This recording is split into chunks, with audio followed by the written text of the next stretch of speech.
Welcome back. In this demonstration, we're going to talk about koi fish ponds.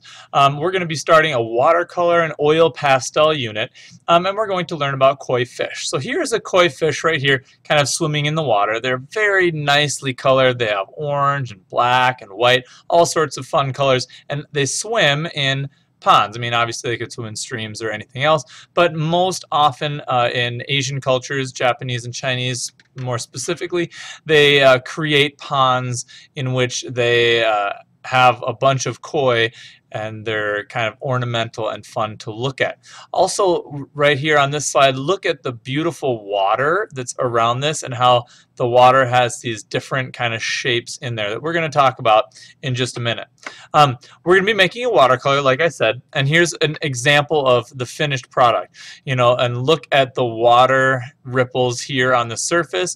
Look at the way that the fish here is kind of poking out of the water and creating a ripple around here. And then we're going to have a few lily pads in our final picture as well.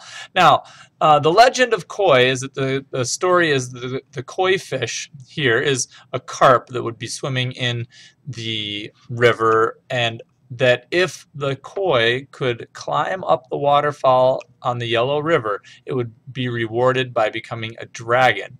Also, the koi story symbolizes strength, perseverance in the face of setbacks, and overcoming obstacles. So here's two paintings about that legend. Here's the koi kind of swimming up the waterfall, and here's a different one with the koi, getting close to the top, and you can see the dragon up there, that it's on its way.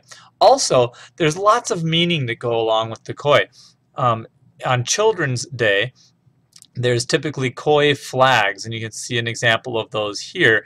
And the color has representational quality, like the black represents the father, so you can see the black on this fish. Mother is represented by red or orange, so you can see the orange color here and the dark reddish orange there. And then girls can be the pink color or the red color, depending. And then boys can be white or blue. So there's white on all of these fish. This is a kind of bluish, but you can see these ones up here that are blue. But the really neat thing about koi fish is that they all look different, and they're all unique, and they all have just a really beautiful, elegant quality to them. So as we start our drawing today, we're going to be thinking about balance. All right, now when we put our fish in, here's like a picture of some fish swimming around in the water. It's pretty clear water, so you can see the fish nicely. But we're going to be thinking about balance and the idea of balance. So symmetry is when an object or an image looks exactly the same on both sides. So this image of like a tree or whatever you want to think of this as, is the same on both sides. It bulges out here just the same as it bulges out here. And it's symmetric or symmetrical.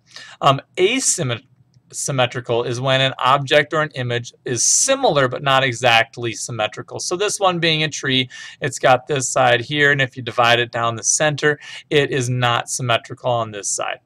Okay, and so our paintings today, while they're going to look slightly symmetrical, they're not going to be symmetrical, and we don't want them to be. We want to have a pleasing asymmetry. So one example that I found with that idea is the yin-yang picture here, and you can almost imagine this is two fish, like one fish swimming this way and another fish swimming this direction, and they're kind of combining and swimming around in a circle.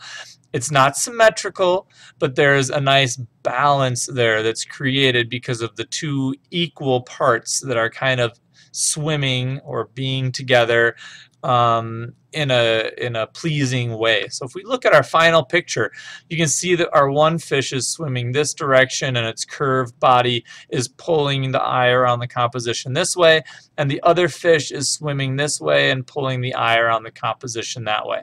And this empty space in between gets filled up later. Now, as we start our drawing, you could have, one fish curving this way and the other fish head up here and tail down here.